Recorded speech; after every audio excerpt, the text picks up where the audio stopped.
కంపించిపోదా కైలాసం. ఇప్పుడే శుభలగ్నం, ఇది నా సంకల్పం, విధినే ఎదిరిస్తా నీ సాక్షిగా.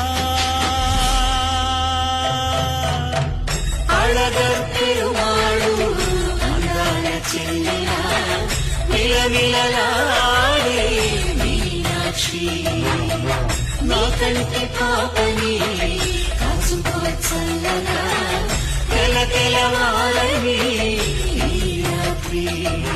చిందయ్యరా ఓ సుందరా, శ్రీ గౌరికి బొట్టు పెట్టయ్యరా.